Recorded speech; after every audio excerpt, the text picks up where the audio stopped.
Alors, vous l'aurez compris, nous sommes en pleine pandémie du coronavirus et nous devons observer des gestes barrières. Mais pour des raisons essentiellement techniques, je vais me débarrasser de mon masque et nous allons avoir notre échange qui porte aujourd'hui sur le recrutement. Il vous souvient que la dernière session portait sur la gestion prévisionnelle des emplois et des compétences. Et à la fin de cette session, nous nous sommes dit que l'analyse stratégique qui est menée par cette fonction est de permettre à l'entreprise de disposer des ressources humaines en quantité et qualité suffisantes. Alors aujourd'hui, nous allons parler du recrutement et nous allons répondre à 4 principales questions. La première question, pourquoi recruter? Dans quelles conditions nous devons recruter? La deuxième question à laquelle nous devons répondre, c'est quel type de recrutement ou bien combien de recrutement ou quel type de recrutement nous pouvons envisager au sein de l'entreprise. Donc nous allons aborder ici, dans la deuxième question, les typologies de recrutement. Troisième question, alors troisième grande préoccupation, quel que soit le type de recrutement, il y a quand même un processus ponctué d'un ensemble d'étapes dans le recrutement que nous devons observer, même si certaines étapes peuvent être raccourcies, d'autres peut-être un peu plus rallongées, mais toujours est-il que le recrutement se fait suivant un processus, suivant un ensemble d'étapes. Et bien entendu, nous allons conclure notre session sur des biais à éviter, parce que nous parlons là de recruter des ressources humaines et éventuellement il y a des biais qui pourraient se glisser pendant le processus de recrutement. Alors pourquoi recruter? Avant de répondre à la question, entendons-nous déjà sur ce que nous entendons par ressources humaines. Parce que lorsque nous parlons de recrutement, il s'agit principalement de s'entourer de meilleures ressources humaines. Alors pour une entreprise, les ressources humaines sont constituées de l'ensemble des personnes travaillant déjà au sein de l'entreprise, mais également des personnes se retrouvant dans le milieu du travail susceptibles d'apporter leur contribution, disons leurs compétences, à l'entreprise, à la réalisation de la raison d'être de l'entreprise. C'est donc dire qu'il y a 2 aspects qui sont importants lorsqu'on aborde les ressources humaines. Premier aspect, c'est l'ensemble des ressources qui travaillent déjà, donc disponibles au sein de l'entreprise. Deuxième aspect, ce sont des ressources humaines qui ont des compétences susceptibles d'intéresser l'entreprise. Et lorsque nous allons parler du recrutement, vous avez bien compris que ces 2 catégories de ressources vont nous intéresser. Alors, pourquoi recruter? Dans quelles conditions recruter? Bien évidemment, à la suite de l'analyse stratégique que nous avons abordée lors de la gestion prévisionnelle des emplois et des compétences, il peut arriver qu'on observe des écarts en termes de sureffectifs ou de sous-effectifs, en termes de sous-qualification ou alors de surqualification. Toujours est-il que lorsque l'écart est négatif, la fonction recrutement peut être sollicitée. Donc lorsque nous sommes en situation de sous-effectif, l'entreprise peut avoir besoin de recruter des ressources humaines supplémentaires. Et bien évidemment, lorsque nous sommes en situation de sous-qualification, il peut également arriver que l'entreprise ait besoin de renforcer ses compétences. Et de ce point de vue, à l'issue de cette analyse, on peut procéder au recrutement. On peut également procéder au recrutement lorsque l'entreprise crée un nouveau poste de travail. Lorsque l'entreprise est en pleine restructuration, dont l'organigramme est revu, il y a de nouveaux postes de travail qui apparaissent. Ou alors lorsque l'entreprise a revu son plan stratégique qui nécessite certainement de nouvelles compétences. Toujours est-il que lorsqu'on parle de recrutement, il s'agit en fait de combler un manque. Il s'agit de combler un manque au plan quantitatif, mais également les 2 vont souvent de pair au plan qualitatif. Donc le recrutement ici sera sollicité en cas de restructuration, en cas de création d'un nouveau poste de travail, en cas également, disons, de création d'une nouvelle structure. À ce moment, l'organigramme est complètement vierge. Il faut pouvoir l'organigramme. Mais il faut également dire que lorsqu'on a aussi l'ambition d'améliorer les compétences et surtout de mettre un accent sur les compétences, il peut arriver qu'au niveau des mobilités, au niveau des nominations, que le recrutement soit également une fonction sollicitée. Alors, pourquoi est-ce qu'on recrute? On recrute pour résoudre un certain nombre de problèmes. Donc, le recrutement ici est une décision stratégique au sein de l'entreprise. Alors, quels sont les différents types de recrutement qui existent? Et ça, c'est la deuxième question à laquelle nous allons répondre. Alors, si nous avons bien compris la définition des ressources humaines, nous nous sommes rendus compte que les ressources humaines qui nous intéressent sont au sein de l'entreprise, mais également sur le marché du travail. Et de ce point de vue, il y a 2 types de recrutement. On peut faire du recrutement interne, on peut également faire du recrutement externe. Chaque type de recrutement a ses avantages et ses inconvénients. A priori, il n'y a pas un type de recrutement qui soit parfait dans l'absolu. Alors, de ce point de vue, si nous prenons le recrutement interne, on peut s'interroger quels sont les avantages et les inconvénients du recrutement interne.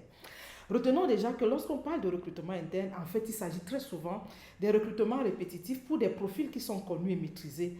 Et à ce niveau, on n'a pas besoin d'aller chercher des ressources à l'extérieur. L'un des avantages que nous avons à ce niveau-là, c'est que nous avons des ressources humaines qui maîtrisent l'environnement de l'entreprise, qui maîtrisent également la culture organisationnelle. Pour ces employés-là, nous n'avons pas besoin de mettre en place un processus d'intégration. Alors, l'un des inconvénients qu'on peut avoir si nous procédons au recrutement interne, si jamais le poste à pourvoir est en dehors du lieu de résidence de l'employé, il y a des coûts supplémentaires que l'entreprise devrait supporter. C'est un inconvénient dont il faudra tenir compte. L'autre inconvénient également, c'est de s'assurer que l'employé sera certainement, s'il avait déjà été motivé antérieurement, qu'il pourra également s'adapter rapidement et avoir la même motivation à son nouveau poste de travail. Ce sont des précautions en termes d'inconvénients qui pourraient également attirer l'attention du recruteur. Alors, le recrutement externe a également des avantages et des inconvénients. Comme principal inconvénient, vous imaginez bien qu'on peut se tromper sur la personne recrutée. Il peut y avoir erreur, il peut y avoir des biais au niveau du processus de recrutement. Et il peut arriver que pendant la phase d'observation, que ça ne se passe pas très bien et que malgré le coût de ce processus, qu'on se sépare de l'employé. C'est un coût pour l'entreprise, c'est également un coût certainement pour l'employé. L'autre inconvénient également qu'on peut se dire, c'est que c'est un employé qui va venir avec une nouvelle culture et l'un des enjeux, c'est de pouvoir nous assurer à travers le processus d'intégration que cet employé va effectivement intégrer les valeurs de l'entreprise. Ce recrutement a aussi des avantages. Vous savez, un nouvel employé, c'est une nouvelle énergie. Ça peut être l'occasion de booster les équipes et lorsque le recrutement est un recrutement réussi et surtout une compétence sollicitée, ça peut être également une occasion pour l'entreprise d'accroître ses performances. Comme autre avantage également, il faut se dire, lorsqu'on a un nouvel employé, cet employé peut permettre d'améliorer les standards, mais c'est un employé également au niveau de l'innovation qui peut être capitalisé et permettre à l'entreprise d'atteindre ses résultats. Alors, avantages et inconvénients dans chaque type de recrutement interne et externe. À l'entreprise maintenant, au regard des objectifs poursuivis, au regard des types de postes à pourvoir, de choisir le type de recrutement qui convient le plus à la situation. Alors, troisième question, quel est le processus de recrutement? Je vous l'ai dit à l'entame, quel que soit le mode de recrutement, le recrutement se fait sur la base d'un ensemble d'étapes. Bien évidemment, lorsqu'on parle de recrutement, sachez que le premier outil qu'on doit avoir, c'est l'analyse du besoin. Du moins, ça, c'est le processus. Et l'outil qu'on doit avoir, c'est le profil du poste. Et bien évidemment, sur la base du profil du poste, on doit décliner les compétences, disons de manière précise, le profil de l'employé à rechercher. Donc, c'est la toute première étape. Comment décliner justement ce profil de poste? S'il existe déjà au niveau du cadre organique, c'est-à-dire le profil de poste existe, alors il faudrait donc disposer du profil également de la personne qui corresponde à ce poste-là. Et ça, c'est effectivement la première étape. Alors, la deuxième étape, une fois que le besoin a été clairement identifié, c'est quelles sont les modalités de recherche. Alors, de ce point de vue, il faut aller chercher la ressource humaine où elle se trouve. Si elle est au sein de l'entreprise, vous savez, il y a une communication interne qui sera faite à des endroits précis parce que l'important ici, c'est de pouvoir, au niveau de l'information, toucher les ressources humaines qui nous intéressent. Si le recrutement externe, il faut identifier les endroits et les poches et les lieux de diffusion de cette information. Mais sachez que l'un des enjeux de cette étape, c'est de savoir exactement dans l'analyse de l'environnement où sont les ressources qui nous intéressent. Et à ce niveau, nous allons rédiger une annonce. Ce processus permet justement de rédiger d'abord une annonce. Il faut que l'annonce soit claire, que les profils soient déterminés. Il faudrait également que les différentes informations liées au poste soient également connues. Alors, les différentes modalités de recherche peuvent varier. Alors, nous avons dans ce cadre-là plusieurs outils qu'on peut également utiliser. Et lorsqu'on parle d'outils de recrutement, on peut également évoquer les acteurs de recrutement, on peut également évoquer les différents sites qui sont utilisés. Donc, la modalité de recherche va dépendre d'un ensemble d'outils.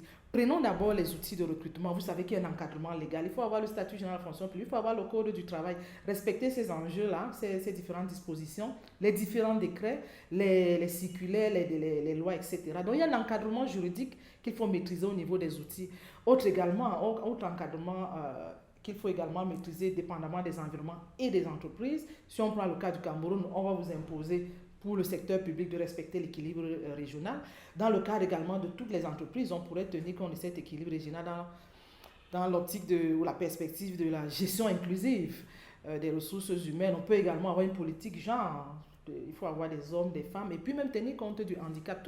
Tous ces encadrements sont également des outils qu'il faut mobiliser. Et bien entendu, il y a des contraintes managériales. On recrute sur la base d'un plan de recrutement. Dans le cadre du processus de recrutement, il y a un ensemble d'outils qu'il faut mobiliser, un ensemble de contraintes légales qu'il faut respecter. De ce point de vue, il faut se référer au Code du travail, il faut se référer au statut général de la fonction publique et également aux politiques inclusives, notamment le respect de l'équilibre régional, le respect également de l'équilibre de genre, de la prise en compte du handicap, ou alors d'autres contraintes managériales, notamment le plan de recrutement.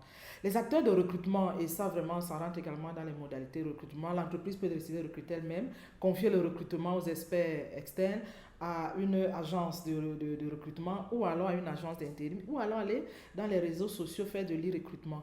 Autre modalité également qu'on peut retenir, c'est lorsque vous procédez au recrutement, vous pouvez procéder par l'analyse des CV, par des entretiens, par la cooptation. C'est une modalité très souvent retenue pour les profils pénuriques. Toujours est-il que plusieurs tests peuvent également être administrés. Et de ce point de vue, ces étapes peuvent être rallongées ou raccourcies en fonction de l'objectif. Alors, plusieurs biais sont possibles, des biais subjectifs du fait du recruté ou du recruteur, parce qu'il s'agit d'une œuvre humaine. Des préoccupations de discrimination doivent être également adressées et à ce niveau, il faut vraiment faire attention aux biais subjectifs, aux erreurs d'appréciation. Voilà ce qui concerne notre thématique sur le recrutement. Je vous remercie de votre attention.